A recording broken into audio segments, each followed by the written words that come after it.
cuma sebagai viewer aja ya. Nggak usah pasang suaranya kalau di yang laptop. Thank you.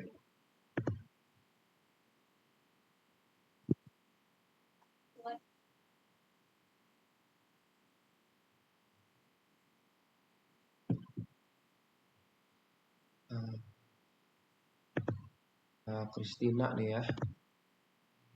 Nah, satu dari Crispin. Nah, gini dong. Mantap. Ya lumayan. Jadi bisa terlihat teman-teman semua. Hehehe. Jadi Bu Dewi juga sama Bu Eka bisa lihat keadaan di kelas. Ya. Oke, sambil teman-teman kotak-katik di sana, mari kita berdoa dulu. Udah 9.53, kita mau memulai. Tuhan, terima kasih untuk hari Selasa ini. Engkau memberikan kami kesehatan, kekuatan, fokus kami. Dan tentunya juga Tuhan, Engkau memberikan kami hikmat dalam menerima apa yang akan dibagikan. Juga hamba-Mu yang membagikan. Supaya kelas ini dapat memberi manfaat kepada kami. Dan juga semua alat-alat yang kami pakai lancar adanya. Terima kasih Bapak, kami serahkan. Waktu berikutnya hanya ke dalam tangan-Mu. Dalam nama Tuhan Yesus kami sudah berdoa. Amin. Yuk teman-teman yang pantun, pembuka silahkan.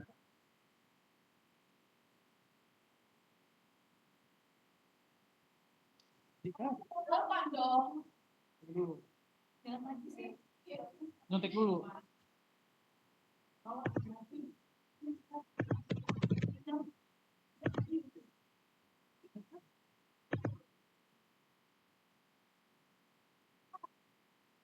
Siap ya?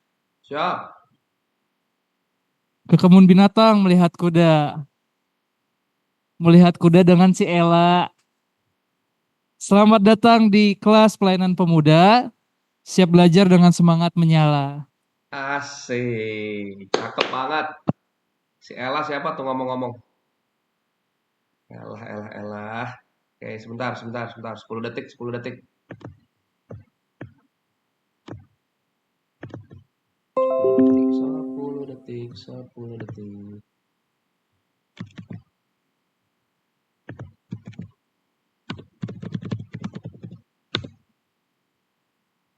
Oke, secara cepat aja ketua kelas semua hadir.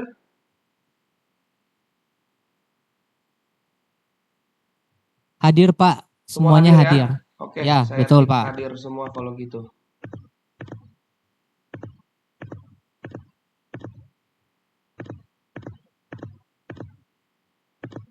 Thank you. Mari kita masuk dalam pembahasannya. Share screen. Share sound. Sudah.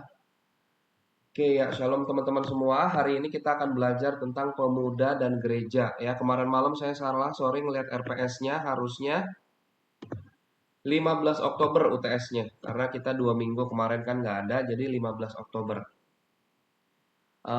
Minggu depan masih ada pemuda dan sekitarnya. Nah itu seru tuh nih, ngebahas kewirausahaan sedikit. Karena sekitar kita akan pelajari sebagai pemuda-pemuda yang mempunyai dampak terhadap lingkungan kita. Oke, hari ini pemuda dan gereja. Ya, gereja sebagai wadah yang mana di dalamnya mengalami suatu proses timbal balik. Ya, ini adalah suatu proses timbal balik. Tidak hanya gereja itu mengajar, gereja itu memberikan, tapi ada satu proses timbal balik yang sangatlah berpengaruh dalam setiap kehidupan kita, terutama untuk pemuda dan remaja yang selalu kita bahas ya. Matius 16 ayat 18, satu ayat yang memang benar-benar ini adalah dasar dari gereja, dasar dari jemaat yang Tuhan berikan kepada Petrus ya. Kita lihat, dan aku pun berkata kepadamu, engkau adalah Petrus, di atas batu karang ini aku akan mendirikan jemaatku, aku akan mendirikan gerejaku, dan Allah maut tidak bisa menguasainya. Gereja adalah tubuh Kristus yang saling melengkapi dan saling membangun untuk mencapai suatu tujuan dan percaya kepada Yesus Kristus. Nah, ini teman-teman banyak fenomena ya. Kita membahas gereja. Gereja pada masa kini cenderung hanya sebatas sebagai suatu organisasi yang hanya mengutamakan penambahan jumlah anggota secara kuantitas. Itu yang selalu kita pikirkan, penambahan gereja, penambahan jumlah, dan lain sebagainya. Serta fokus untuk membangun gedung gereja yang besar. Salah nggak? Enggak. Tetapi kalau itu yang menjadi fokus, hati-hati. Bisa hati-hati dan bisa menjebak. Gereja tidak lagi memperhatikan secara detail perkembangan setiap anggota tubuhnya. Gereja hadir sekedar untuk memperkenalkan Kristus, namun gereja hilang ketika gereja harus ada untuk membimbing atau kurang melakukan pendekatan terhadap anak-anak muda. Nah, pemuda dan gereja adalah sesuatu yang berbeda, tetapi memiliki kaitan yang sangat erat dan saling mempengaruhi satu dengan yang lain. Ya, nanti kita banyak diskusi tentang hal ini karena kita semua pemuda yang juga terserap di dalam gereja-gereja kita masing-masing. Gereja terdiri dari anggota-anggota yang hidup. Gereja disebut juga sebagai tubuh Kristus, sebagaimana halnya dengan tubuh manusia yang disusun untuk berfungsi, masing-masing punya fungsi gitu ya, di dalam kesatuan dengan bekerja sama dan saling bergantung di antara anggota yang satu dengan yang lain, tentunya ya. Demikian pula halnya dengan gereja sebagai tubuh yang memperhatikan kesatuan dan keragaman. Meskipun dikepalai oleh satu kepala yaitu Yesus Kristus Tuhan kita, tubuh memiliki banyak anggota. Setiap anggota dikaruniai dan dipercayakan oleh Allah untuk memberikan sumbangsih pada pekerjaan dari seluruh tubuh. Ya, teman-teman pasti ada yang lebih fasih dalam berbicara. Kemarin juga dari khotbah saya sudah bisa melihat lah sedikit banyak teman-teman ada yang fasih dalam berbicara. Satu kalimat aja bisa wah, nyemburnya banyak gitu ya kalau bahasa sederhananya. Tapi ada juga yang ya kalem gitu. Nah, itu pembawaan-pembawaan. Itulah tubuh kita. Ada yang lebih fasih di mulut, ada yang lebih di tangan membantu, ada yang lebih di hati, dia bisa lebih konseling sebagai konselor dan lain sebagainya. Nah, sebelum kita jauh membahas, ada pentingnya jika kita melihat pengertian mengenai gereja itu sendiri, ya. Pemuda atau arti dari pemuda dan remaja saya rasa tidak perlu dibahas ya, udah sering kita membahas asal kata, dari rentang umur dan lain sebagainya. Mari kita masuk dalam pengertian gereja ya. Nanti ada satu pengertian yang mungkin selama ini ya kalau kita gereja kita mungkin sudah tahu gitu ya, karena kita STT. Tapi ada satu bahasa nanti yang menurut saya menarik gitu ya, karena ini yang diterapkan di dalam GKPB khususnya di mana di kota kami di Bogor, dan ini memberkati dan memang ini adalah satu kebenaran ya, kita bisa melihat juga kebenarannya nanti ya. Oke, gereja berdasarkan asal usul kata gereja yaitu diambil dari bahasa Portugis igreja, dalam bahasa Latin disebut ecclesia. Nah, udah mulai pada ngeh lah ya kalau udah mendengar kata ecclesia dalam bahasa Yunaninya ya, yang berarti perkumpulan, pertemuan, dan rapat. Nah, waktu itu saya kemarin itu 2 minggu itu nggak ada, memang berkesempatan dapat anugerah ke Israel. Nah, teman-teman semua, ternyata asal mula dari kata gereja memang itu adalah pertemuan dan dalam tanda kutip sidang mereka. Sidang mereka di mana kalau misalkan ada sesuatu yang perlu disidangkan. Nah, itu berubah dari yang sidang itu pertemuan, perkumpulan dan lain sebagainya, rapat ya disebutkan, itu berubah menjadi pertemuan rohani gereja begitu ya. Nah, eklesia yang berarti dipanggil keluar, itu kan keluar, ex itu di luar ya, ex itu di luar. Eklesia dalam dari kata kaleo itu memanggil. Jadi eklesia berarti kumpulan orang yang dipanggil keluar dari dunia ini untuk dapat memuliakan nama Allah. Kita dipanggil, kita diberikan anugerah oleh Tuhan untuk apa? Untuk memuliakan namanya, menjadi berkat di luar sana ya. Nah, gereja bukan sembarang perkumpulan, melainkan kelompok orang-orang khusus yang dipanggil Tuhan untuk bersekutu bersama-sama dengannya. Nah, itu sesuatu yang sangat penting bagi saya ya. Terkadang gereja dipakai dengan kata jemaat ya, sama seperti tadi ayat yang kita baca sebelumnya, atau umat. Tetapi perlu diingat bahwa jemaat itu sangat istimewa. Nah ya, menurut Brunner, jemaat adalah persekutuan pribadi, persekutuan saudara, persekutuan hidup, dan persekutuan dengan Kristus. Nah, pada persekutuan tersebut, Kristus sebagai kepala, segala yang ada itu selalu menjadi pokok kita, ya. Itu berarti segala sesuatu yang ada di bumi ada dalam kuasanya. Kristus adalah kepala jemaat. Itu berarti jemaat adalah tubuh kepunyaannya, kita adalah kepunyaannya. Karena itu ia mendapat bagian dalam segala sesuatu yang ia kerjakan. Nah, itu tentang gereja secara singkat ya. Namun kita bisa melihat gereja akhirnya dibagi menjadi dua besar yang bisa dirangkumkan sebagai berikut ya. Yang pertama adalah gereja sebagai persekutuan orang percaya.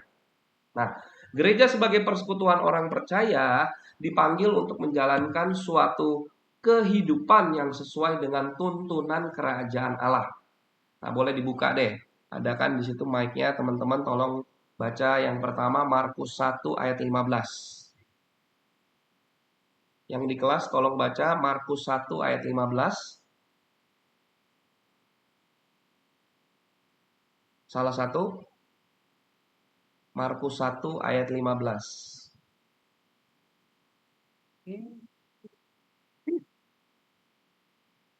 Markus 1 ayat 15 Ya. katanya, waktunya telah genap, kerajaan Allah sudah dekat, bertobatlah dan percayalah kepada Injil. Yes, kerajaan Allah sesuai dengan tuntunan kerajaan Allah, ya. Nah, hidup yang berpadanan dengan tuntunan kerajaan Allah ialah hidup yang dipimpin oleh Roh Allah yang membuahkan kasih, sukacita, damai, sejahtera, keadilan dan kebenaran. Itu adalah apa? Buah-buah roh, ya. Gereja sebagai persekutuan orang percaya adalah persekutuan yang kuat dan tahan uji dalam menghadapi berbagai tantangan. Nah, ini salah satunya apa yang baru kita lewati bersama yaitu COVID-19. Ya, nanti kita bahas. Karena yang tadi saya bilang di awal, ya, saya akan bagi gereja itu menjadi sesuatu yang menarik menurut saya ya. Gereja sebagai persekutuan orang percaya juga terpanggil untuk bersaksi dan memberitakan hal kerajaan Allah dengan tekun dan setia dalam pelayanan kasih, kebenaran, keadilan, dan damai sejahtera bagi semua orang. Tentang masalah ini, tadi kalimat yang terakhir apa? Saya bilang, gereja dipanggil untuk setia dan memberikan pelayanan kasih, kebenaran, keadilan, dan damai sejahtera bagi semua orang. Saya punya kesaksian gitu ya, punya pengalaman seperti ini kemarin. Saya pelayanan ke satu tempat gitu ya, dijemput sama orang, dia drivernya sekaligus pelayan di gereja yang saya mau tuju. Ngobrol, kan kita baru sembuh dari keadaan COVID-19 ya. Dia bilang seperti ini, jalan bersama gitu ya. Pak, tahu gak? Iya, ada apa? Iya, kemarin di COVID-19 itu ya, saat COVID-19 di sebelah gereja kami itu ada vihara, iya. Ada vihara, tentunya orang Buddha gitu ya. Nah, saat COVID-19 kan semua pada lockdown, takut di rumah, jalanan sepi dan lain sebagainya. Lalu ada satu pamflet besar, flyer besar di vihara tersebut gitu ya. Dengan tulisan seperti ini, Pak. Aduh, itu bikin kami sedih, bikin kami dalam tanda kutip juga malu gitu ya. Pamfletnya berkata seperti ini. Yang sebelah mengajarkan kasih, yang melakukan adalah kami. Waduh. Wah, ya apa? Ya Kristen gereja gitu ya. Kita terkenal dengan ajaran kasih, dia dipukul pipinya, kasih pipi yang lain gitu dan lain sebagainya. Tetapi saat terjadi yang sebelah mengajarkan kasih, yang melakukan kami, ternyata vihara itu melakukan apa? Sembako dan lain sebagainya udah tanpa mikir-mikir lagi gitu ya. Wah, itu satu tamparan yang besar bagi umat Kristen di kota tersebut. Ya, itu soal pamfletnya bisa dibaca di jalan raya. Oke, itu tadi tentang apa? Gereja yang persekutuan orang percaya menjalankan fungsi kasih, fungsi kedamaian, kebenaran dan keadilan. Oke, yang B. Gereja itu juga bisa sebagai gedung kebaktian. Ya, sekarang gereja menjadi gedung kebaktian. Pada bukunya, seorang doktor yang bernama Abineno menjelaskan bahwa gereja sebagai gedung kebaktian atau tempat beribadah umat Kristen di dalamnya mengandung kesan apa? Kehadiran Allah. Suatu gereja dapat dikatakan mengandung kesan kehadiran Allah apabila di dalamnya diletakkan sebuah salib besar misalkan ya, mimbar sebagai tempat pengkhotbah, kursi sebagai tempat uskup dan para pengerja presbiter juga sebagai tempat duduk jemaat. Persekutuan orang-orang percaya sangat penting dilakukan dalam gedung atau ruang liturgi gereja. Nah, yang B ini gereja sebagai gedung kebaktian menjadi tempat umat menghayati, mengamalkan, dan memberitakan karya keselamatan Allah. Gereja sebagai gedung kebaktian atau yang kita sebut sebagai apa tuh ada 4 tembok gitu ya, atau gedung persekutuan mempunyai tugas penting yang harus disampaikan kepada seluruh umat manusia yang hadir dalam persekutuan. Nah, tadi seperti janji saya, ini kan kita sudah bisa melihat ya. Kita akan melihat sebuah pengertian yang lebih mendalam mengenai gereja sebagai ibadah. Nah, ini ada hubungannya juga dengan pemuda ya. Saya menyebutnya seperti ini teman-teman semua ya. Saya menyebutnya sebagai dua sayap gereja. Dua sayap dari gereja ya, yang berhubungan tentang ibadah sehingga para pemuda bisa involve, bisa terserap, tergabung dan mempunyai peran di dalamnya. Apa saja itu? Ya, mari kita lihat bagian berikut. Ya, yang di tengah adalah gereja, yang di sebelah kiri itu disebut dengan kebaktian perayaan, yang di sebelah kanan itu disebut dengan kelompok kesan, kelompok sel atau sel group. Nah, ada yang sebut CG, ada yang sebut date gitu dan lain sebagainya, ya. Gereja, sebuah gereja gitu ya. Itu mempunyai dua sayap penting. Yang pertama adalah kebaktian perayaan. Ada yang hari Sabtu, ada yang hari Minggu. Di tempat kami itu hari Sabtu sore itu ada kebaktian umum. Dan yang umum sekali itu ada di hari Minggu. Selalu itu. Dari pagi sampai malam bahkan. Saya pernah lihat kebaktian itu di salah satu gereja karena begitu masifnya. Itu ada yang sampai jam 9 malam masih mengadakan kebaktian onsite. Coba, waduh. Ya, yang satu lagi di sayap yang terakhir ini juga penting. Kita lihat nanti pentingnya apa. Itu adalah kelompok sel group kesan. Kenapa? Mari kita lihat yang pertama sesuai dengan bagan yang ada. Gereja, kita lihat sifat Allah. Ya, kita lihat dulu ke sebelah kiri. Sifat Allah adalah yang jauh, yang kita merasa jauh. Dia besar, ya. Kita nyanyikan. Dia maha tinggi, jelas. Dia maha kuasa, jelas. Itu ada dalam sifat Allah di kebaktian perayaan. Kita merayakan, kita mengagungkan dengan pujian dan penyembahan. Tetapi di saat yang bersamaan, sayap yang berikutnya, sayap sebelah kanan adalah kelompok kesan, kelompok sel group gitu ya. Itu menggambarkan Allah yang apa? Allah yang dekat, Allah yang akrab, ya kan? Ya, Jesus, you're my best friend. Nah, itu adanya di sini, gitu ya. Itu bisa kita rasakan dan kita lihat di dalam kelompok kesan, ya.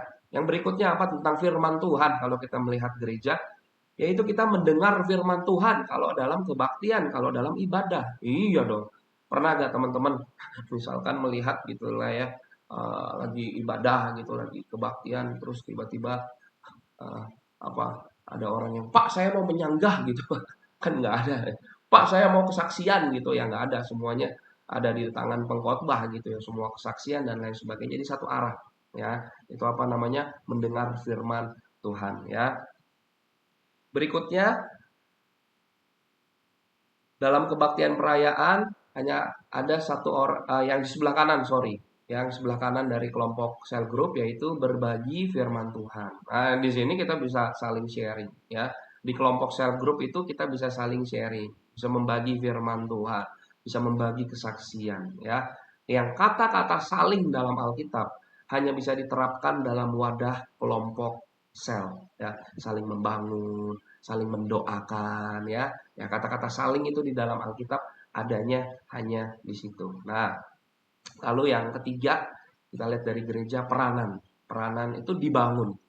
Kita dibangun oleh setiap ibadah. Makanya kalau kita berdoa, biar Tuhan, biar ibadah ini bisa membangun orang lain, ya, membangun orang-orangnya dibangun, ya itu kan kata apa namanya, kata kerjanya yang berbeda ya.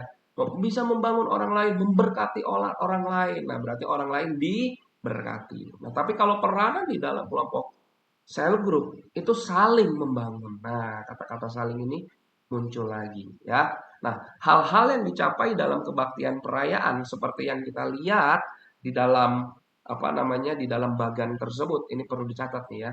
Hal-hal yang dicapai dalam kebaktian perayaan seperti kita lihat di bagan di atas bisa juga dicapai kalau kita berkumpul dalam kelompok cell group, tetapi tidak bisa sebaliknya. Nah, ya, tetapi tidak bisa sebaliknya.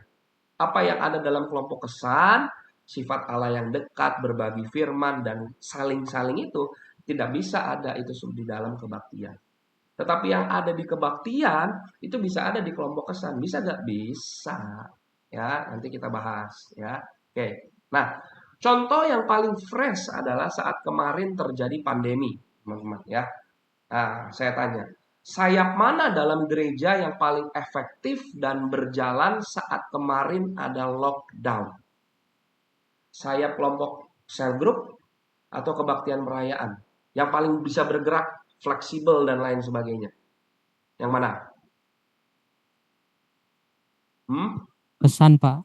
Tentunya kesan, ya. Ya, kalau kalau yang bukan dari MDC, kesan itu adalah kelompok saling memperhatikan, membangun gitu dan lain sebagainya, ya. Kalau kemarin kita di sini namanya diubah-ubah dikit, ya. Yang pemuda itu namanya ketumbar. Ya. Singkatan dari apa ketumbar? Kalau kesan kelompok saling memperhatikan, tapi kita pernah mengubahnya menjadi ketumbar.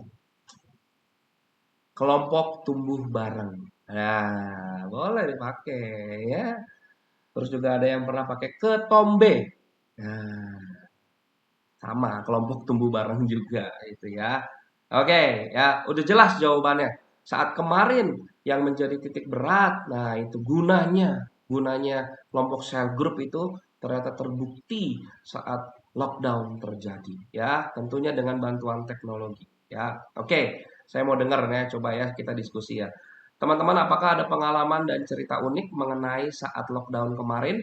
Bagaimana dengan ibadah kalian? Coba ya, mungkin kalian masih ada di daerah masing-masing. Bagaimana kalian menjalankan ibadah?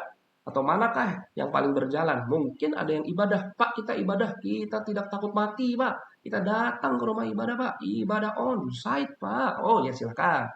Atau yang mana? Atau memang benar kelompok cell group. Nah, itu yang di belakang udah angkat tangan. Silakan. Silakan berbagi tentang dua sayap Ya ini. Pak, Ya, silakan. Siapa itu? April Pak. April lagi, siap, monggo. Ya, jadi kalau pengalaman selama lockdown dalam hal ibadah sih, saya punya cerita unik sendiri. Kenapa saat lockdown kemarin kan kita ibadahnya online ya.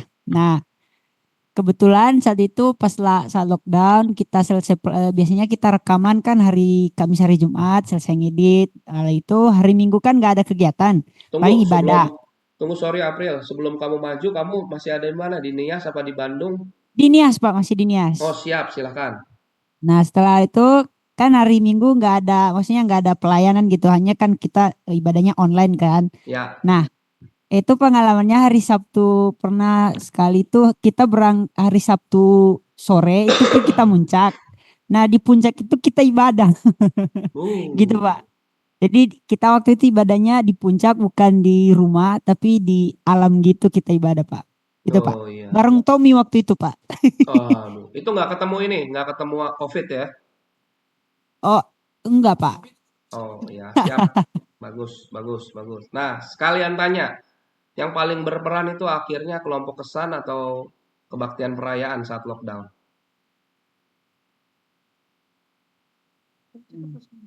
April. Kami ya Pak. Kelompok kesan atau kebaktian perayaan saat lockdown? Kalau saya pribadi kebaktian sih Pak. Kebaktian justru ada ya? Iya. Luar biasa. Luar biasa. Oke, ada lagi yang lain? Kasih kesaksian unik tentang lockdown? Ya, siapa itu? Villa. Sorry, siapa? Villa. Oke, yuk silakan.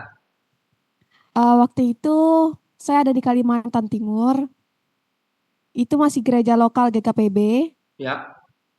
Nah itu tuh kami ibadahnya sempat 2 minggu nggak ibadah. Itu karena ada pengawasan ketat yang nggak perbolehkan orang-orang desa itu untuk beribadah gitu. Jadi harus beribadah di rumah, Ya. berdoa di rumah. Kayak gitu Pak. Kelompok kesannya berjalan nggak? Enggak juga. Wah, nggak juga. Gimana? Kamu di GKPB mana, sorry? GKPB Sumber Rejeki Sumber Rejeki. Oh Kalimantan ya, Timur, POS Pak. PI. Oke. Ya, luar biasa. Oke. Satu lagi terakhir, ada yang mau Hai, kasih Pak. kesaksian. Silakan, itu yang pakai Christian, Pak. masker. Ya. Kalau dari saya lebih ke kesan. Ya. Itu dulu pada waktu itu kami ada menerapkan 2 sistem. Pertama, kami kesannya bisa dari WA gitu Pak, video Ya. call. Nah, tetapi kan di situ di kesan itu pokok doa apa yang mau didoakan, saling mendoakan gitu kan. Nah, jadi kami membentuk satu program gitu, misalnya setiap jam 9 malam gitu, kami namakan doa udara gitu Pak. Jadi doa Serangan udara ya. doa dari rumah masing-masing mendoakan setiap kesan itu, orang-orang yang ada di kesan itu tepat pada pukul jam 9. Jadi setelah jam 9 itu langsung dimulai gitu doa masing-masing di rumah untuk saling mendoakan sesama. Itu sih Pak yang kami terapkan dulu. Ya. Kamu di kota mana? Di Batam Pak. Oh, di Batam. Oke, Ya. oke. Siap, mantap. Bagus ya. Ya memang pada akhirnya gereja mempunyai 2 sayap gereja. 2 sayap gitu ya. Saya mau kesaksian sedikit, kalau di tempat kami waktu itu memang jadinya kesannya. Mungkin kalau di kota besar jadi kesan ya, karena sudah berjalan dengan baik, lalu dipecah dari pusat gitu, memberikan bahan dan lain sebagainya. Baru nanti di akhir bulan kebaktian bareng via Zoom dan lain sebagainya. Nah, waktu itu kami ada kebutuhan karena kan kalau misalkan Zoom itu selalu itu bosan ya. Saya itu kita membentuk tim multimedia lah disebutnya. Ya, waktu itu kan ada apa aja? Ada WA video call, ada Zoom, ada Google Meet, sama satu lagi tuh apalah gitu kalau nggak salah. Itu juga termasuk yang Skype ya. Karena kita ya inilah gitu ya, kita buat ini. Saya sama tim itu sampai membentuk meneliti yang mana yang paling makan kilobyte-nya yang paling sedikit. Jadi kita selama 10 menit gitu ya melakukan apa-apa, nah itu di breakdown semuanya. Jadi yang ditemukan itu memang yang paling makan kilobyte paling sedikit itu WhatsApp video call waktu itu. Terus kita sampai bikin ada bank games namanya. Games yang bisa kita pakai di dalam Zoom. Wah, itu kan sesuatu yang baru. Sesuatu yang unik di mana kita bisa menemukan untuk kita dapat terus menjalankan 2 sayap gereja ini. Nah, berikutnya saya akan tampilkan ini karena berhubungan tentang kebaktian dan cell group gitu ya. Ini adalah video opening yang ada di dalam gereja lokal kami, yang di dalamnya itu termaktub ada di dalamnya itu tentang sifat-sifat dalam kebaktian perayaan dan juga kesan yang selalu kita tonjolkan sebagai 2 sayap gereja yang menjadi sangat penting. Shalom, welcome to keluarga masa depan cerah Gereja Kristen Perjanjian Baru Fajar Perdamaian Bogor. Anda bukan orang asing di sini karena kita adalah satu keluarga dalam Kristus. Ibadah ini kita mau menjadikan Yesus sebagai pusat hidup kita. Biarlah semua ibadah kita hanya untuk memuliakan Tuhan. Haleluya! Sesuai dengan amanat agung Yesus Kristus, kita melakukan pemuridan untuk setiap anggota gereja. Semua yang melayani dalam gereja kita harus mengikuti pemuridan. Kedua paket pemuridan dalam gereja kita, yaitu dasar kekristenan dan hidup berjemaat. Kami menganjurkan saudara-saudari untuk mengikuti pemuridan ini dan pasti akan bertumbuh dan diberkati. Sebagai gereja sel, kami menyelenggarakan kelompok-kelompok kecil. Supaya apa? Supaya kehidupan kekristenan kita bukan hanya sebagai suatu acara saja, tetapi kekristenan adalah komunitas yang saling membangun satu dengan yang lain. Silahkan lihat di pengumuman atau bertanya kepada sekretariat untuk mengikuti sel grup yang ada, atau biasa kita sebut dengan kesan kelompok saling memperhatikan. Selamat datang dan selamat beribadah dengan sukacita. Tuhan Yesus memberkati. Ya, itu tadi video opening yang selalu kita play di dalam kebaktian. Semua kebaktian kita mengingatkan bahwa kebaktian kita hanya berpusat kepada Kristus, tentunya sebagai suatu sifat di mana Dia ada Allah yang Maha Besar. Tetapi di akhir teman-teman lihat kembali diingatkan, itu adalah satu line yang dibuat oleh almarhum senior pastor kami. Dia berkata, biar kehidupan kekristenan kita bukan hanya sebagai suatu acara saja, yaitu acara kebaktian setiap minggunya datang. Bagus gak? Bagus, wajib, jangan lupakan hari Sabat. Tetapi lebih daripada itu, kekristenan adalah harus saling membangun. Maka dari itu diingatkan apa? Kesan kelompok sel group tersebut. Nah, itulah yang ada juga di dalam kehidupan pemuda kita. Itulah yang ada kehidupan dalam muda kita. Dan gereja mula-mula adalah gereja rumahan. Selain di bait suci, gereja mula-mula mengadakan pertemuan di rumah-rumah. Kisah 5 ayat 42 berkata, dan setiap hari mereka melanjutkan pengajaran mereka di bait Allah dan di rumah-rumah orang, dan memberitakan Injil tentang Yesus yang adalah Mesias. Ide pertamanya selain di bait Allah yang sebagai gereja tadi kita lihat, tapi di rumah-rumah mereka memecah-mecahkan roti dan memberitakan Injil tentang Yesus yang adalah Mesias. Oke, sebelum kita maju ke yang selanjutnya, ya, pokok bahasan kedua, saya mau diskusi dulu juga sedikit lagi. Nah, pertanyaannya sekarang, dalam konteks kita sebagai anak muda, gitu ya, lebih mudah mana membawa jiwa muda teman-teman kita ke sel group atau ke ibadah? Ayo, apa jangan-jangan belum pernah membawa jiwa? Ayo, kasih. Oh Pak, lebih mudah ke kesan karena, lebih mudah ke ibadah karena, silakan. Ya, ada 2 tangan terangkat. Ke saya, Pak. Monggo.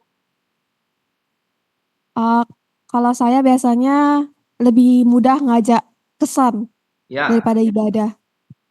Karena karena kalau kesan kan kita bisa ngobrol santai, tenang sambil makan-makan. Tapi kalau ngajak ibadah itu kayak kaku gimana ya? Kita beribadah tapi mereka nggak serak gitu. Oh, oke. Ya, bagus. Yang lain?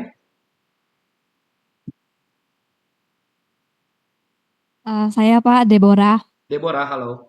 Iya, kalau Deborah sih waktu di Jambi lebih mudah membawa bukan di sana tuh nggak kesan tapi ibadah khusus kaum muda-mudi gitu. Oke. Jadi lebih gampang bawa anak-anak muda itu di ibadah kaum muda gitu. Karena dia khusus kaum muda, terus waktunya itu tidak di jam pagi gitu. Karena anak-anak muda di sana ada sebagian yang kerja di pagi hari gitu, walaupun hari Minggu dia ada yang kerja gitu. Jadi lebih gampang membawa mereka di ibadah khusus pemuda, dan itu waktunya itu malam gitu, dan mereka sudah tidak ada yang kerja gitu di malam hari gitu. Jadi lebih gampang gitu membawanya. Seperti itu Pak. Luar biasa. Ya, ini bertolak belakang malah ya. Ada satu kesan, ada satu ibadah. Ayo yang lain. Kalau dari Christine itu dua-duanya Pak, karena pernah dulu waktu Wow. masih di Ruteng, jadi sering ngajak teman-teman ke ibadah juga di kesan, dan mereka juga enjoy aja kalau itu kita ajak. Dua-duanya enjoy ya. Iya. Iya, luar biasa. Itu tadi yang di Jambi ya, Deborah ya. Itu tolnya udah terhubung sekarang ya dari Palembang, Lampung, tol sudah terhubung tuh. Jadi enak tuh kalau ke sana ya. Ya, mau diajak ke kesan dengan alasannya ya luar biasa.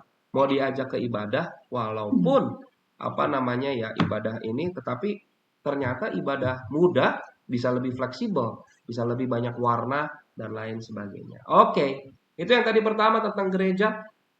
Dua sayap gereja yang menurut saya kita harus mengetahuinya sebagai pemuda gitu ya, karena ini adalah sesuatu yang benar gitu. Dan yang kedua, bagian kedua yaitu tentang hasil survei, ada sebuah survei mengenai pemuda dan gereja. Sebenarnya apa sih yang terjadi antara pemuda dan gereja sehingga kita bahas sedemikian rupa ya. Nah, banyak sekali penelitian dan kabar yang kita dengar tentang bagaimana pemuda dan remaja itu meninggalkan gereja mereka ya. Gen Z terutama yang menjadi apa? Menjadi fokus utama banyak gereja sekarang. Bagaimana gereja bertransformasi, berkreasi untuk menarik Gen Z. Kita udah bahas kemarin ya. Mereka tidak tertarik kepada gereja dan bahkan ya banyak gereja di Eropa di sana di mana gereja sudah berubah menjadi banyak diskotik atau bahkan museum dan yang paling miris saya pernah dengar adalah gereja berubah menjadi masjid. Oh.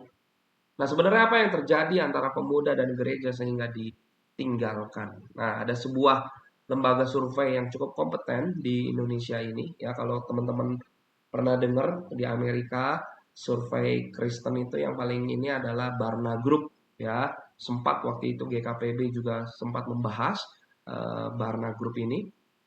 Pak Amos kalau nggak salah pernah ikutan juga dalam komitenya. Nah, kalau di Indonesia di dalam negeri itu adalah satu eh, lembaga survei yang kompeten yaitu BRC, Bilangan Research Center. Pada tahun 2018 ya ini lembaga Kristen yang memaparkan hasil penelitiannya mengenai penyebab generasi muda meninggalkan gereja.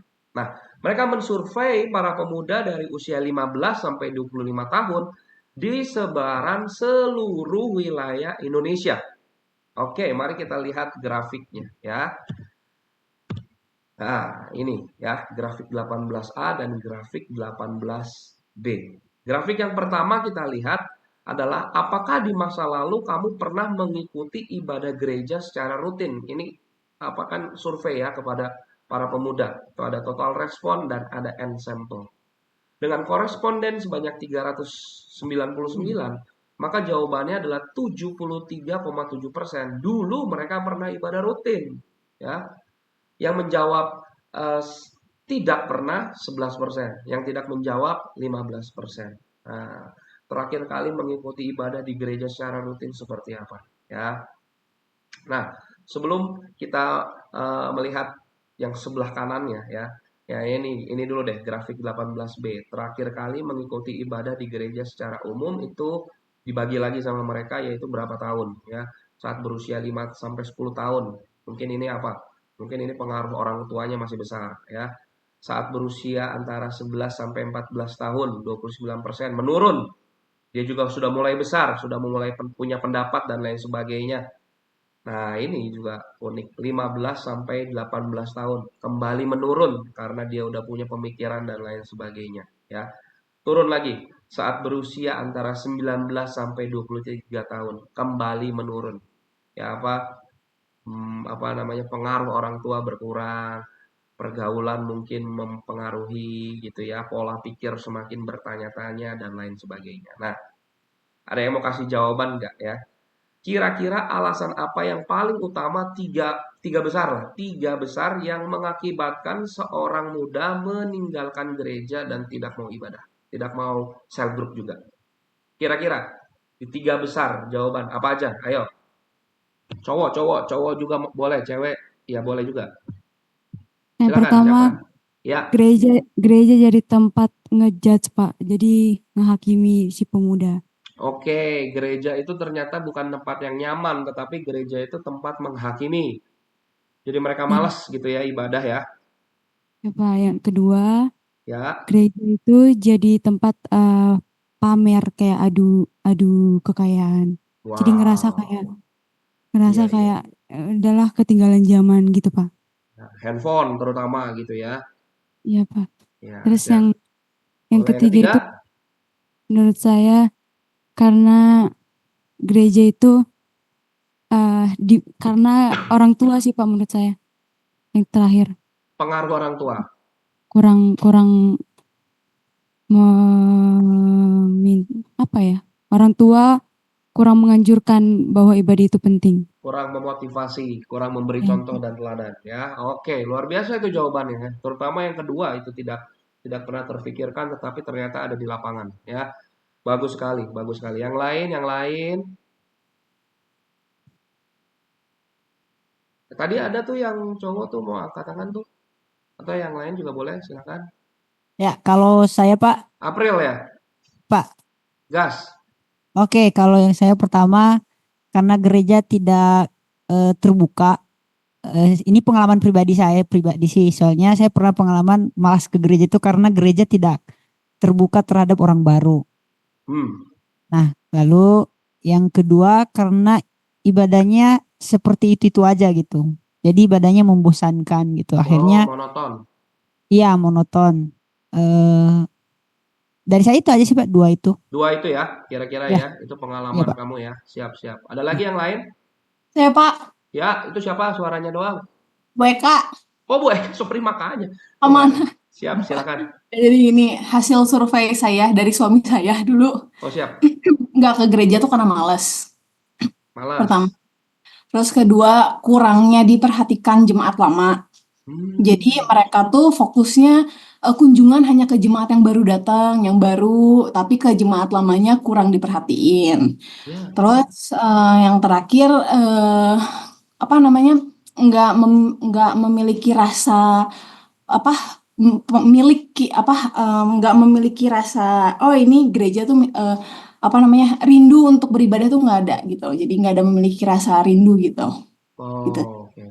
Nah, lebih ke perasaan sense of belonging gitu ya. Iya Bahasanya, betul. bahasanya ya. Oke, luar biasa. Luar biasa. Ini jadi timbul karena ya ini mungkin pengalaman pribadi. Justru timbul jawaban-jawaban yang sangat-sangat luar biasa. Terakhir, satu lagi sebelum kita lihat hasil surveinya. Saya Pak, Ya, siapa itu? saya Pri Pak. Sepri, yuk, gas. Ya, kalau dari saya, survei saya Pak, yang pertama itu alasannya karena bekerja. Kesibukan, bekerja, terus. Ya, kemudian yang kedua karena masalah pendidikan. Jadi ada di suatu gereja itu karena di daerahnya tidak punya universitas, jadi anak mudanya pada keluar gitu Pak. Jadi gerejanya kosong. Aha. Seperti itu Pak. Lalu, Ya, jadi tidak ada regenerasi di gereja tersebut Pak. Karena lalu kalau ada lagi? sesudah, ya Pak, Ada lagi? udah itu aja Pak, dua pekerjaan sama pendidikan Pak. Dua itu, ya. Ya Wah, Pak. itu yang kedua itu yang tadi kamu sebutkan memang itu menjadi satu apa tantangan bagi gereja apa sorry kota-kota yang tidak punya apa tadi pendidikan universitas sehingga mereka abroad, mereka pergi semua dari kota tersebut untuk melanjutkan dan itu menjadi tantangan. Ya, itu ada, memang ada. Itu yang kalian sebutkan memang semua ada di dalam lapangan. Oke, kita lihat hasil surveinya ya. Mungkin tidak sesuai dengan kalian, apa yang sebutkan kalian, tetapi inilah hasil survei yang cukup capable menurut saya ya. Jawaban pertama adalah kesibukan sekolah. Ya, ini kan ada tadi umur 15 ya, umur 15 itu masih SMP SMA lah. Mereka menjawab, kami sibuk sekolah, kami sibuk universitas gitu ya. Tidak maulah. Mungkin juga pada akhirnya apa? Mereka akan berkata lebih seru di sekolah, gitu ya, dan lain sebagainya. Nah, yang kedua, kita lihat tiga besar aja ya. Membosankan atau tidak menarik ya tadi disebutkan. Aduh, bosan nih gerejanya, gitu ya. Gini-gini aja. Udah nggak ada kebaktian pemuda, semua disatukan, liturgis, terlalu liturgis lagi dan lain sebagainya. Ya, yang ketiga, nah ini juga nih, ini penting ini, tidak punya teman di gereja ya waktu kita nggak singgung ya ada friendship evangelism namanya Ya, kalau mau menjangkau itu memang kita harus menjadi teman. Tetapi kalau misalkan nggak ada teman ke gereja 1-2 kali bosen. Mereka akan mencari teman, ya mencari komunitas. Makanya tadi aku bilang, makanya tadi saya bilang bahwa kesan cell group itu sangat penting karena pemuda itu mau nggak mau mereka mencari komunitas, mencari teman sebaya yang satu nada, satu rasa dan lain sebagainya. Ya, tidak punya teman di gereja. Alasan utama tidak lagi mengikuti ibadah di gereja secara rutin. Oke, 10.37 ini pas berarti waktunya ya. Yang terakhir, bagian yang ketiga, setelah kita melihat satu survei yang sangat menarik ini, yang ketiga adalah peran gereja dalam generasi muda. Ya, peran gereja dalam generasi muda. Nah, bagian yang ketiga ini adalah bagaimana peran dari gereja terhadap anak-anak muda yang semakin kompleks dalam pendekatan dan juga semakin antipasi di dalam terhadap gereja. Kenapa saya katakan semakin kompleks gitu ya? Kemarin saya ngobrol-ngobrol teman-teman sama salah satu orang tua Gen Z gitu ya. Mereka udah punya anak, Gen Z punya anak gitu ya. Mereka sendiri mengakui seperti ini nih. Ini agak bingung memang fenomenanya yang kemarin kita bahas tentang generasi. Dia bilang, saya lihat mama papa saya Gen Y gitu ya. Baby boomers itu anaknya di atas 5. Tapi anak di atas 5 di tackle sendiri, nggak ada nggak ada pembantu, nggak ada ART, tapi semua bisa dikerjakan. Sekarang kok Sharon, kita anak satu aja butuh babysitter satu, terus udahnya ART rumah tangga bebersih satu gitu. Jadi memang itu sangat kompleks ya. Sekarang ada disebut Montessori. Istri saya juga ikutan bagaimana memahami psikologis dari anak gitu ya. Dulu kayaknya nggak ada gitu. Mama saya juga bilang, ribet amat sekarang. Nah itu semakin kompleks teman-teman. Semakin kompleks karena apa? Ilmu pengetahuan bertambah, semua hal-hal semakin bisa diteliti dan lain sebagainya. Bahkan anak muda semakin kompleks. Dan kalau kita tidak diperlengkapi, mengetahui dan berjejak penuh kepada firman Tuhan, nah, itu sesuatu yang sangat penting dalam pelayanan kita terhadap anak muda. Oke, apa yang bisa dilakukan gereja? Yang pertama, ya, yaitu pendekatan secara holistik.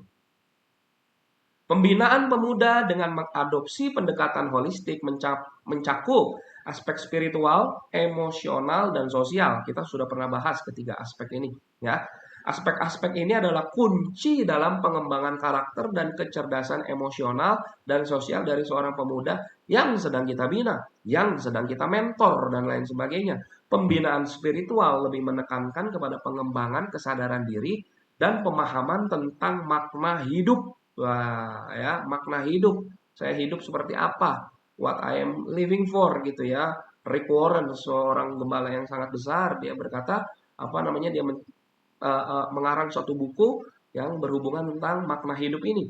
Hal yang dapat dilakukan dalam pembinaan spiritual adalah membuat program tentang pendalaman Alkitab dan refleksi spiritual. Nah, ini juga penting. Melakukan mentoring satu persatu dengan memperhatikan kebutuhan dari pemuda tersebut dan tentunya pendalaman Alkitab yang dapat diberikan secara man to man. Ya, itu yang pertama yang bisa dilakukan peran gereja dalam generasi muda. Yang B, keterlibatan pemuda dalam kepemimpinan. Nah, ini adalah suatu isu yang seksi, ya, dalam tanda kutip, dan ramai diperbincangkan, ya, tentang regenerasi, apalagi kepemimpinan muda. Yang muda yang harus ada di depan, slogannya. Yang muda yang harus memimpin, dan lain sebagainya, ya. Nah, ini sekalian curhat, bahan tesis S2 saya ini membahas tentang peralihan kepemimpinan yang terjadi di dalam gereja-gereja. Bahkan pola perpindahannya seperti apa saja yang sudah dilakukan gereja lokal tersebut, dan lain sebagainya. Nah, sekali lagi, keterlibatan pemuda dalam hal kepemimpinan, terutama dalam konteks gerejawi, adalah suatu elemen kunci dalam keberlangsungan dan pertumbuhan gereja yang lebih dinamis. Yang lebih dinamis.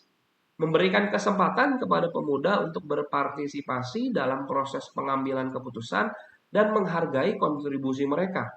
Gereja tidak hanya mempersiapkan generasi penerus yang kompeten, tetapi juga harus memelihara semangat inovasi dan relevansi dalam pelayanan. Nah, ini saya baca juga sebuah gereja di Amerika Serikat yang cukup besar ya, namanya Gateway Church. Sampai mereka itu mengadakan komite khusus dalam melakukan regenerasi ini ya.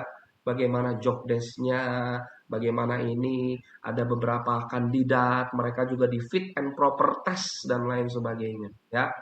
Nah, tentunya tapi mereka belum berjalan tuh si Gateway Church ini. Yang sudah berjalan adalah, nah ini coba teman-teman ada yang tahu gak? Yaitu gerejanya Rick Warren juga, Saddleback Church. Rick Warren sudah memberikan satu nama di satu kebaktian, dia berkata, penerus saya adalah, ada yang ngikutin nggak? Penerus Rick Warren di Saddleback Church, namanya siapa? Nggak ada lah ya. Nggak ya, udah kalian mah fokus sama Alkitab aja deh ya. Itu urusan saya. Gitu ya, kalian fokus dalam menyelesaikan S1. Haleluya. Ya, yeah. Keterlibatan pemuda dalam kepemimpinan gerejawi sangatlah penting untuk pertumbuhan pribadi mereka, tetapi juga untuk inovasi dan keberlangsungan gereja tersebut. Ya, nah ini saya mau berani katakan begini ya. Salah satu gereja di Singapura yang kemarin juga datang ke Kopo gitu ya, HOGC. Siapa yang ikutan tuh? Tahun lalu di Kopo, HOGC bersama Kak Sheryl dan lain sebagainya. Dia katakan kepemimpinan dari pemuda itu bukan besok atau depan, itu sekarang, harusnya sekarang. HOGC itu kalau misalkan di rata-rata umurnya itu semua umurnya di bawah 35 tahun. Widih. Kepemimpinan di bawah 35 tahun. Itu sangat-sangat muda gitu ya. Pemberian kesempatan kepada pemuda dalam hal berpartisipasi dalam pengambilan keputusan dapat mendorong mereka lebih berkontribusi dengan ide-ide yang inovatif sehingga gereja dapat tetap relevan dan responsif terhadap perubahan yang terjadi di masyarakat. Tapi catat ini baik, bukan hanya kita inovasi, relevansi dan lain sebagainya, kita tetap membutuhkan hikmat, kita tetap membutuhkan guide, arahan daripada senior-senior kita. Maka dari itu saya lebih suka menggunakan kata-kata bukan kata-kata regenerasi, tapi kata-kata sinkronisasi ya, antara dari yang senior dengan yang muda. Yang senior tidak bisa disingkirkan, yang senior tidak boleh disingkirkan, tetapi yang muda tidak boleh dilupakan. Maka dari itu harus ada sinkronisasi di tengah gitu ya, sehingga gereja tetap pada visi dan misinya, tetapi gereja juga bisa relevan seperti yang tadi kita bisa lihat. Kurang adanya inovasi sehingga banyak pemuda meninggalkan gereja, kurang luwes dan lain sebagainya. Tetapi harus ada tetap arahan dan payung daripada yang senior. Oke. Yang C, yaitu pengembangan program yang menarik. Nah, ya ini udah lebih luas lagi ya. Pengintegrasian antara teknologi dan media sosial dalam pembinaan pemuda dalam era digital. Kembali kita masuk ya. Kemarin saya ke Gramedia ada ini tentang buku khusus tentang pengembangan teknologi dan industri 6.0, 6.0. Udah di mana lagi itu ya. Penggunaan Facebook, Instagram dapat menjadi alat yang efektif menciptakan komunitas yang interaktif. Dengan media sosial yang digunakan dapat memungkinkan pemuda terhubung dengan gereja dan sesama anggota dalam komunitas gereja tersebut. Hal yang dapat dilakukan adalah menciptakan media sosial, menjadikan media sosial untuk proses sosialisasi dan berbagi sumber daya. Nah, saya mau diskusi sama teman-teman ya.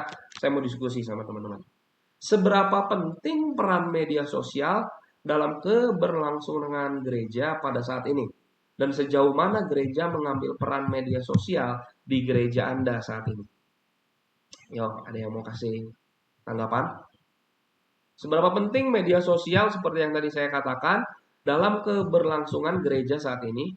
Dan sejauh mana gereja yang kalian tahu atau kalian ada sekarang itu menganggap penting atau ada seksi khususnya, ada departemen khususnya di gereja Anda?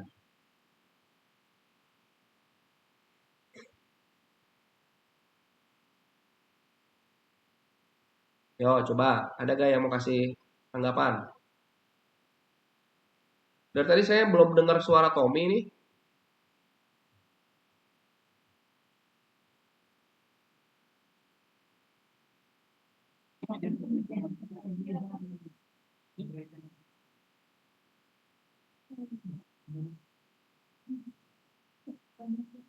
Mana-mana, coba, ayo.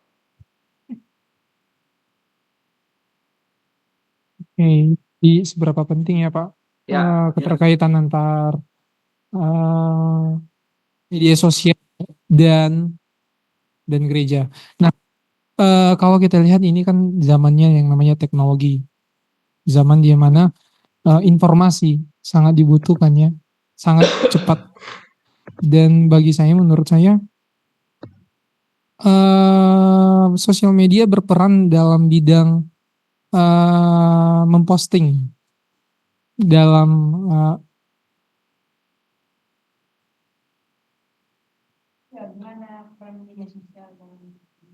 ya dalam ya Bang ya Pak, berperan penting di dalam memposting, semisal contohnya kegiatan ibadah, kegiatan kesan. Nah, dengan demikian orang-orang akan melihat kegiatan apa saja yang dilaksanakan oleh gereja tersebut. Mungkin secara orang-orang dari luar gereja tersebut tidak melihat secara langsung, di dalam gedung ibadah tersebut atau di dalam komunitas tersebut, tetapi mereka bisa mengetahui sebenarnya apa yang dilaksanakannya atau yang dilakukan oleh gereja di dalamnya. Jadi dengan demikian akan menarik juga perhatian orang luar, mungkin saja dan bisa saja lebih tepatnya orang-orang yang melihat pun bisa terberkati. Contohnya mungkin ada kesaksian ya. yang di-share di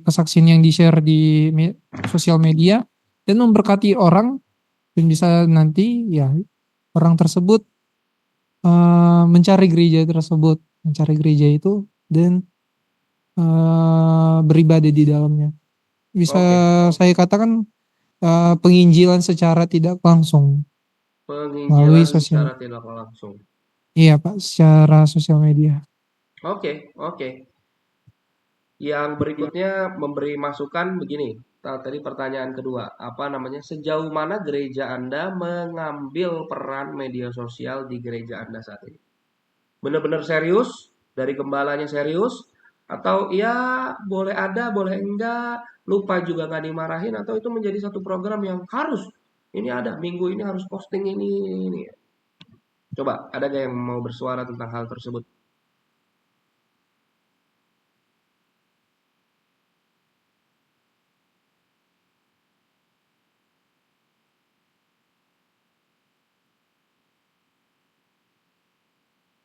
Nggak ada?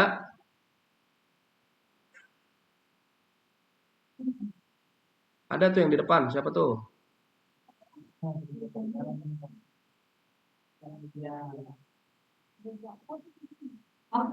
Ya, silakan.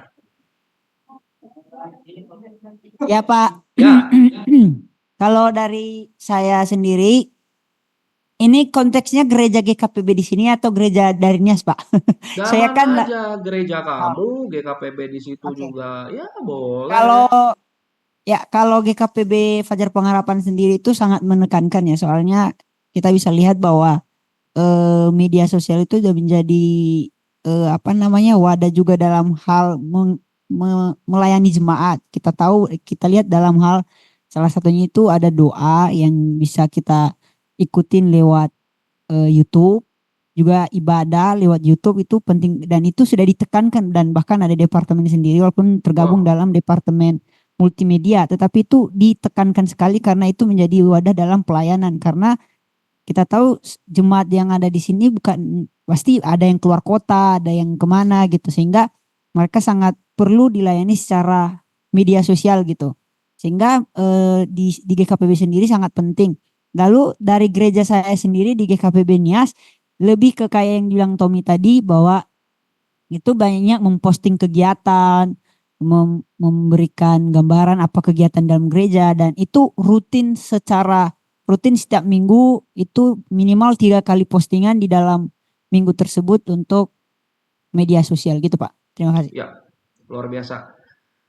Saya pernah berbincang-bincang gitu ya sama pemimpin-pemimpin muda. Mereka berkata, salah satunya berkata di gereja kami itu sangat-sangat diperhatikan sehingga apa?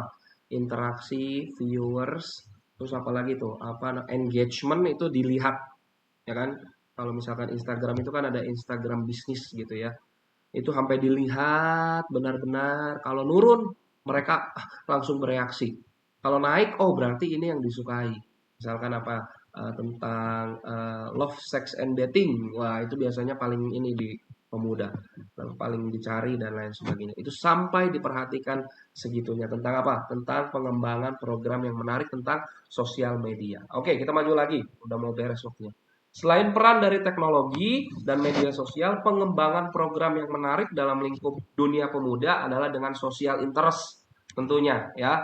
Artinya apa? Di mana di dalamnya kita menggunakan hobi, semisal olahraga, seni, kuliner juga bisa untuk dapat menjangkau anak-anak muda. Nah, ini nanti pengembangan program yang menarik dan kreatif tentang pemuda akan ada tugas akhir teman-teman nanti secara kelompok di akhir ya. Temukan bagaimana satu program yang kreatif tentunya yang bisa mendarat bukan mengawang-awang gitu ya. Kita akan liburan ke planet Jupiter gitu kan, itu terlalu mengawang-awang ya.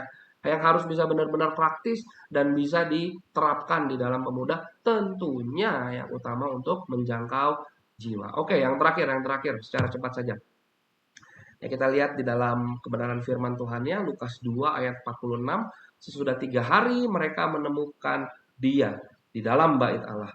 Ia sedang duduk di tengah-tengah alim ulama sambil mendengarkan mereka dan mengajukan pertanyaan-pertanyaan kepada mereka. Apa yang dapat kita lihat dari penggalan kisah Yesus ini? Ini perikop untuk ayat ini adalah, judulnya adalah Yesus pada umur 12 tahun di bait Allah ya. Kegiatan ini lazim mereka lakukan sesuai dengan hukum Taurat. Kegiatan apa itu? Yaitu kegiatan perjalanan keluarga Yesus ya, cerita ini. Walaupun harus menempuh perjalanan yang jauh ya. Saya percepat saja. Perhatikanlah aturan-aturan keagamaan yang dilakukan bersama-sama harus sering kita ikuti dan tidak boleh menjauhkan dari pertemuan-pertemuan ibadah kita seperti yang dibiasakan oleh beberapa orang. Nah, kegiatan duniawi harus mengalah dan memberikan tempat bagi hal-hal rohani. Dalam keluarga Yesus ya, Yusuf dan Maria mempunyai seorang anak yang sebenarnya mampu mengajar mereka jauh lebih baik dibandingkan dengan semua rabi yang di Yerusalem. Namun demikian, mereka tetap pergi ke Yerusalem untuk apa? Menghadiri hari raya Pentakosta dan Pondok Daud. Nah, pernah ada yang bertanya waktu itu, mengapa tiba-tiba Alkitab menceritakan kejadian ini dan memunculkan cerita saat Yesus berusia 12 tahun? Bukannya usia 6 atau 7 tahun gitu ya, saat masih lucu-lucunya awal-awal SD. Tapi ini udah 12 tahun. Ya, 12 tahun itu udah ya kadang-kadang nakal gitu ya. Nah, jawabannya secara singkat ini karena kebudayaan Yahudi. Para ulama Yahudi mengatakan bahwa anak-anak yang telah menginjak usia 12 tahun harus mulai berpuasa sekali-sekali. Sehingga mereka dapat belajar berpuasa pada hari pendamaian. Dan setelah itu pada usia 13, mereka dapat mulai menjadi seorang anak hukum Taurat. Yang artinya sudah mulai belajar hukum Taurat. Mulai belajar agama. Dan jika kita melanjutkan cerita dari ayat ini, maka kita akan menemukan bagaimana Yesus menegur dengan lembut kekhawatiran kedua orang tuanya tentang dia. Dalam ayat 49 berkata, "Mengapa kamu mencari aku? Kamu harus percaya kepadaku. Aku akan menyusul kamu pulang bila pekerjaan yang harus aku kerjakan di sini telah usai. Bukankah kamu tahu bahwa aku harus berada dalam rumah Bapakku?" Ya, ada satu penggalan kalimat Yunani ini terakhir berkata entois atau patros. Kesukaan Yesus saat ia masuk remaja adalah dalam bait Allah, menggali tentang Taurat dan kitab suci. Ya, bertanya jawab dan bahkan orang banyak mendengarkan perkataan yang penuh hikmat.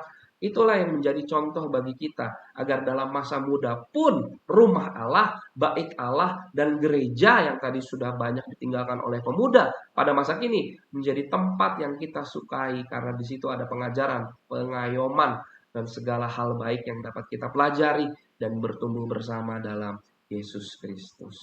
Oke, baik teman-teman, pas 10.56 kita break selama 4 menit. Jam 11.01 kita mulai dengan ibadah kita. Dengan khotbah kita 2 orang, lalu kita tutup pada hari ini. Selamat break.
Recording in progress.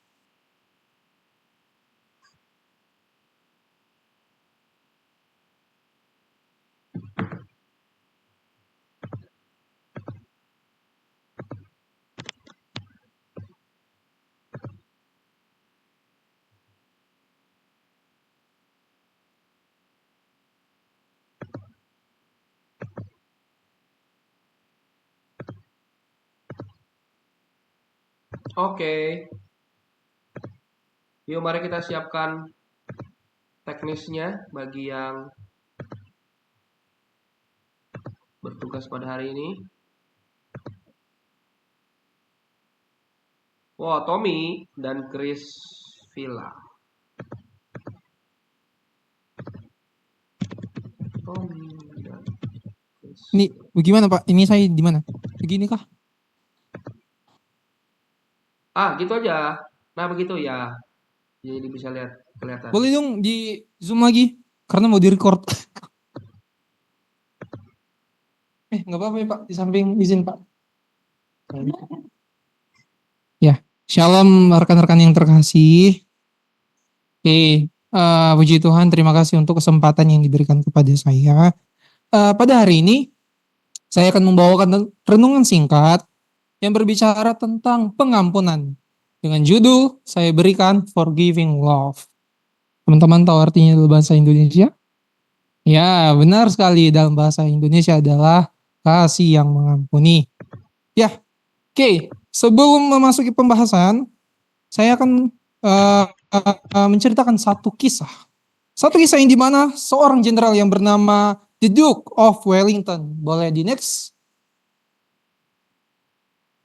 Ya, The Duke of Wellington adalah seorang jenderal Britania Raya yang suatu kali hendak menghukum mati seorang serdadunya atau seorang tentaranya yang terbukti melakukan kesalahan. Kesalahan apa? Kesalahannya adalah membelot dari pasukannya. The Duke of Wellington mengatakan, saya sangat meminta maaf menjatuhkan hukuman ini. Tetapi, kedisiplinan dan hukuman harus diberikan kepadanya karena ia telah gagal menjadi seorang serdadu yang berani dan baik.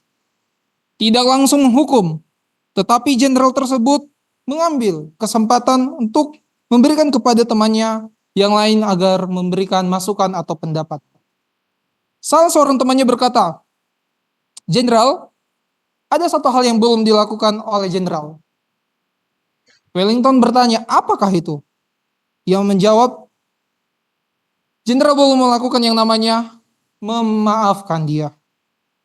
Mendengar hal tersebut, tentunya hati jenderal tergerak akan belas kasih, sehingga ia memberikan maaf dan mengampuni serdadu tadi. Dan hasil dari itu, serdadu tersebut tidak pernah membelot lagi. Sejak mulai saat itu pun serdadu tersebut memperlihatkan rasa terima kasihnya. Nah, teman-teman, pada masa tersebut, di dalam hukum tersebut, hukuman mati merupakan hukuman yang setimpal untuk diberikan kepada orang-orang yang melakukan pengkhianatan. Tentunya kita tahu ya, pengkhianatan akan terjadi yang namanya pembongkaran atau pembocoran rahasia negara kepada musuh. Dan The Duke of Wellington, seorang jenderal besar yang mengetahui konsekuensi dari pengkhianatan tersebut, memberikan pengampunan walau masalah yang timbul dia tahu sangatlah besar. Menjadi pertanyaan yang menarik kepada kita semua dan kita perlu coba renungkan. Next adalah, seberapa banyak di antara kita saat ini yang masih atau yang memiliki sifat mau mengampuni sama seperti jenderal tersebut?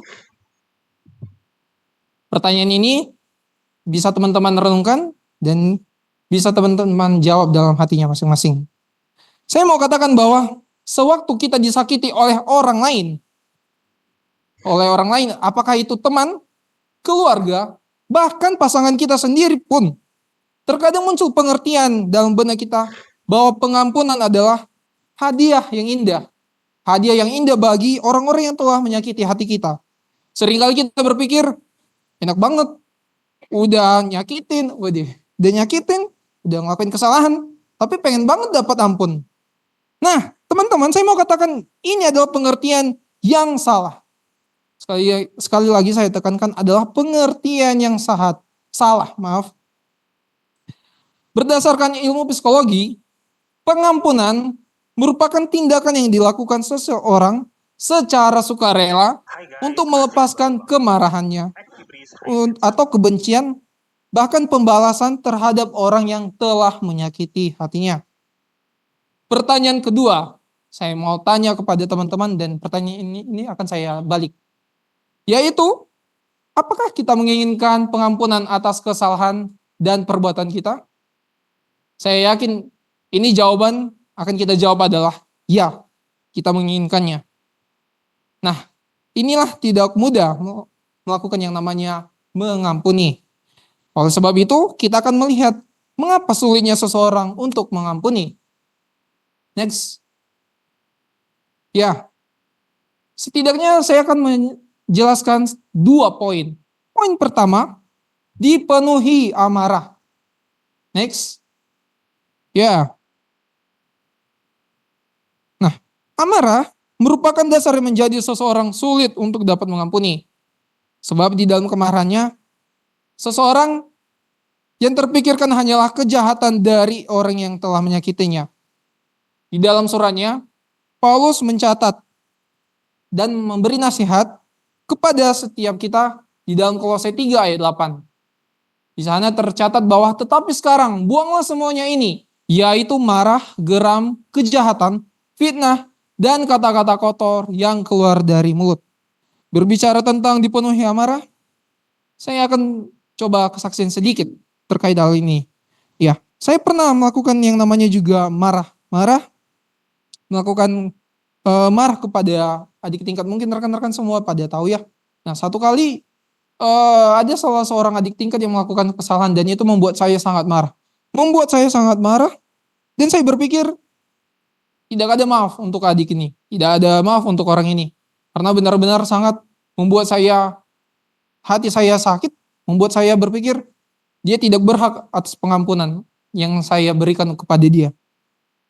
Nah, selang ketika amarah itu terus berlanjut dalam hati saya, dalam diri saya, itu menjadikan saya berpikir terus, menghambat saya untuk dapat mengampuni adik tersebut. Sehingga bisa saya katakan adalah amarah dapat menghambat kita untuk mengampuni.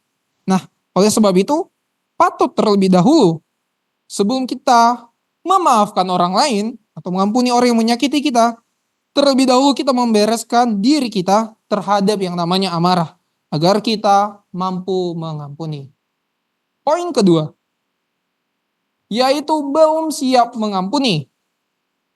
Nah, ketidaksiapan untuk mengampuni ini ternyata memiliki hubungan yang sama pada poin pertama yang baru saya jelaskan.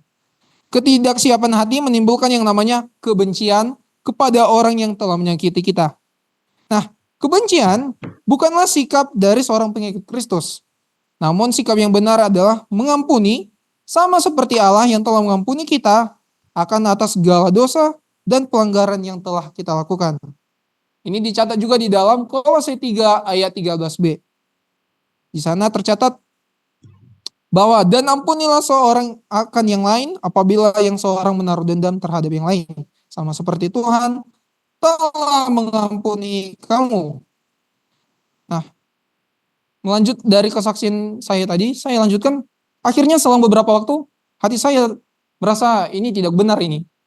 Ya, walau diri saya belum siap mengampuni, tetapi ada satu seperti yang berkata, ya, kamu harus mengampuni. Kamu nggak boleh berlarut-larut dalam yang namanya amarah.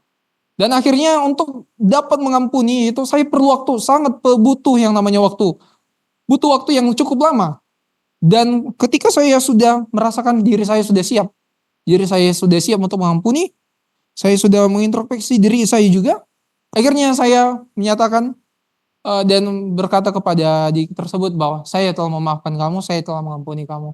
Dan akhirnya puji Tuhan, relasi kami kembali baik dan terjadi yang namanya pembaruan dalam hubungan relasi kami. Ya, dan saya bersyukur untuk hal itu, sehingga bisa saya katakan kedua poin yang baru saya jelaskan tadi adalah tidaklah membawa kedamaian dalam kehidupan kita. Nah, kedua poin tadi menjelaskan kepada kita bahwa itu akan menjadi beban. Amarah, ataupun kita belum siap mengampuni, itu akan menjadi beban yang akan selalu kita pikirkan. Dan menjadikan kita budak secara emosional. Untuk dapat melakukan pengampunan, setidaknya ada dua praksis yang akan saya bagikan kepada kita semua. Praksis pertama yaitu mengasihi dan mendoakan. Nah, untuk mampu mengampuni dengan tulus, perlulah kita memiliki yang namanya kasih. Kasih tersebut haruslah melekat selalu dalam kehidupan kita, serta mempraktekannya bahkan kepada orang yang menyakiti kita sekalipun. Dan ini dicatat di dalam Matius 5 ayat 44a. Tetapi aku berkata kepadamu, kasihilah musuhmu dan berdoalah bagi mereka yang menganiaya kamu. Dengan demikian, saya dapat katakan Apabila kita ingin mengampuni, maka terlebih dahulu lakukanlah yang namanya kasih, kemudian doakan orang tersebut seturut seperti perintah Kristus yang telah mengasihi dan mengampuni kita. Praksis kedua yaitu lakukanlah yang namanya eksamen dan berdoalah. Nah, melakukan eksamen yang dimana Anda, saya, dan kita semua yang ada di tempat ini melakukan pemeriksaan atau mengevaluasi diri kita sendiri. Kita coba merendahkan hati untuk dapat melihat dengan sudut pandang yang lain tentang masalah yang sedang terjadi. Kemudian berdoalah, minta tuntunan dari Roh Tuhan agar memampukan setiap kita untuk dapat mengampuni orang yang bersalah kepada kita. Sekian dari firman yang bisa saya bagikan. Tuhan Yesus memberkati. Sebelumnya mari kita bersatu dalam doa. Terima kasih Tuhan untuk kasih-Mu, terima kasih untuk firman-Mu yang memberkati kami, yang telah mengajarkan kami untuk bagaimana kami cara mengampuni orang yang telah bersalah kepada kami. Kuatkan kami Tuhan agar kami mampu melakukan firman-Mu. Terima kasih Tuhan, kami berdoa. Amin. Amin. Thank you, Mami. Saya suka pembukaannya ya, dengan cerita dari Duke tadi. Duke of Wellington. Oke, thank you. Silakan yang berikut ya.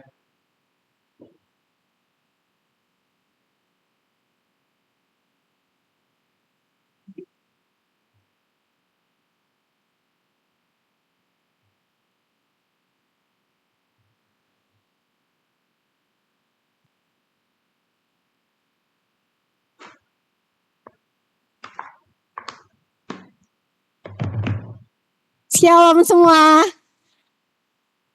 Kita akan mendengarkan firman Tuhan. Kita berdoa dulu ya. Mari kita berdoa. Tuhan Yesus, terima kasih buat berkat-Mu pada hari ini. Kami bersyukur akan kasih-Mu. Kami akan mendengarkan firman-Mu. Kiranya hikmat-Mu menyertai kami. Kami berdoa. Amin. Hari ini saya akan membahas tentang buah kehidupan. Gimana kita berbuah sebagai orang Kristen ya teman-teman. Di sini Paulus dia berdoa bagi jemaat Efesus di dalam Efesus 3 ayat 17 yang berkata, sehingga oleh imanmu Kristus diam dalam hatimu dan kamu berakar serta berdasar dalam kasih. Di sini Paulus dia mengharapkan orang Kristen untuk memiliki dasar kasih yang berakar dalam Yesus. Tentunya pertumbuhan dalam berbuah itu tidak bisa begitu saja. Harus dengan tahapan. Boleh next? Bahwa kita telah diselamatkan. Kesadaran bahwa hidup kita perlu namanya tuntunan Roh Kudus. Dan juga percaya bahwa Tuhan selalu ada sama kita. Dan tuntunan Roh Kudus itu akan membawa kita untuk terus mempercayai Tuhan. Pertumbuhan yang ketiga, kesadaran. Hidup ini perlu namanya kesadaran takut akan Tuhan. Teman-teman, kita sebagai anak-anak Tuhan, anak-anak Kristen yang telah berstatus sebagai anak Tuhan, itu namanya perlu kesadaran akan takut sama Tuhan dan hukum-hukumnya. Dari hubungan ini, pertumbuhan ini akan namanya menghasilkan buah. Buah apa aja? Buah-buah kehidupan, di mana hubungan ini dengan Tuhan itu akan menentukan buah kehidupan kita. Dan next. Dan hubungan ini, relasi kita yang berakar dalam Tuhan, berakar dalam Yesus,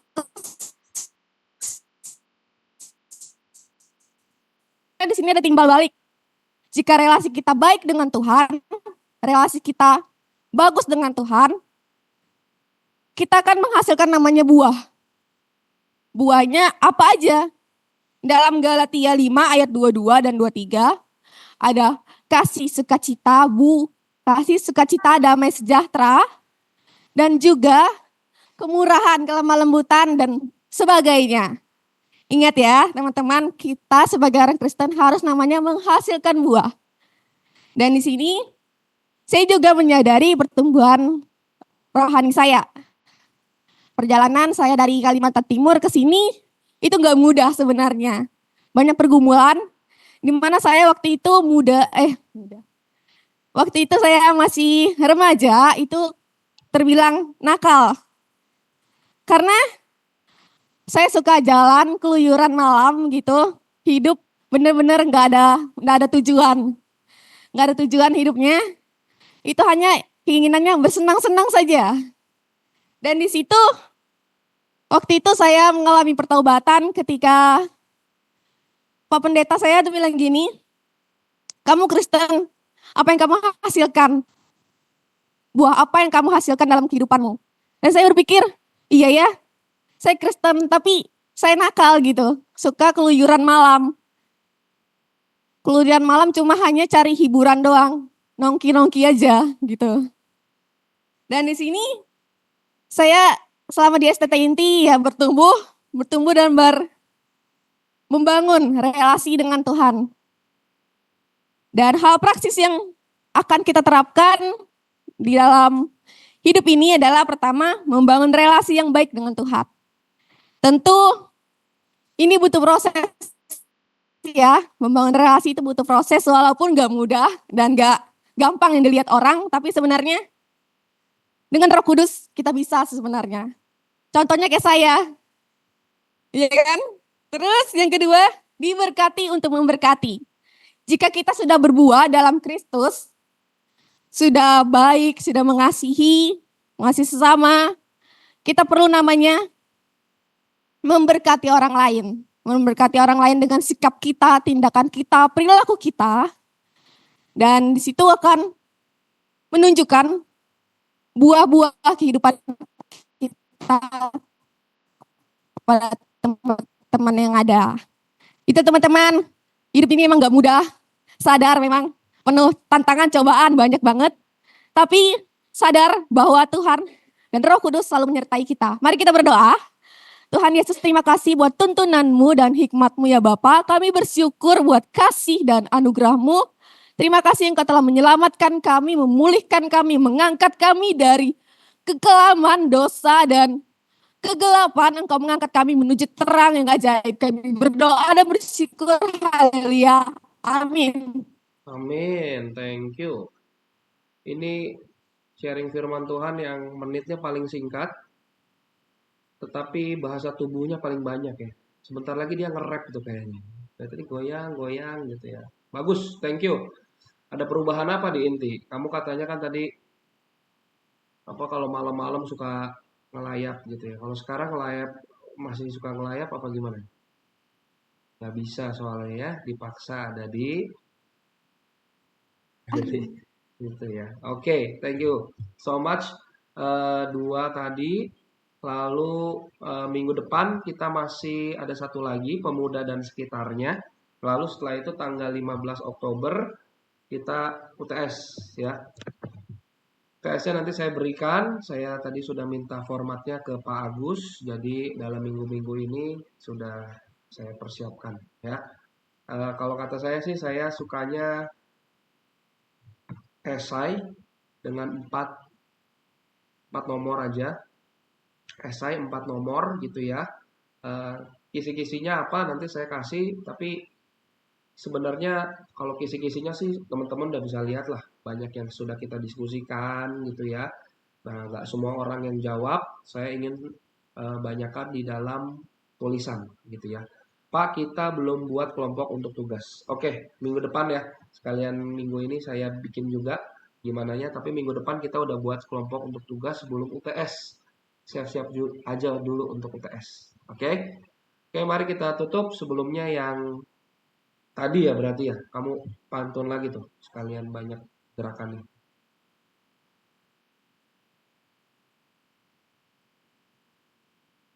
Trisvela.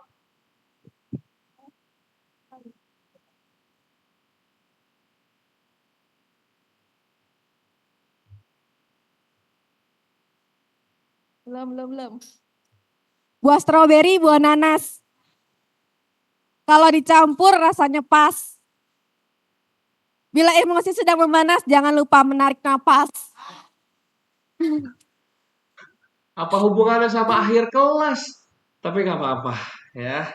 Sip, kayaknya lagi banyak yang emosi hari ini. Mari kita berdoa. Silakan berdoa. Mari kita berdoa. Tuhan Yesus, terima kasih Bapa buat berkat-Mu pada hari ini. Terima kasih hikmat dan anugerah-Mu Bapa, kami dapat mengerti dan memahami pembelajaran dari Pak Sharon. Kiranya Engkau memberkati dan menyertai keluarganya. Dan menyertai Pak Agus juga, memberkati keluarga Pak Agus. Kami berdoa dan bersyukur. Terima kasih Bapa, haleluya, amin. Amin. Thank you semua teman-teman. God bless you Pak Agus. Tuhan berkati. Selamat siang.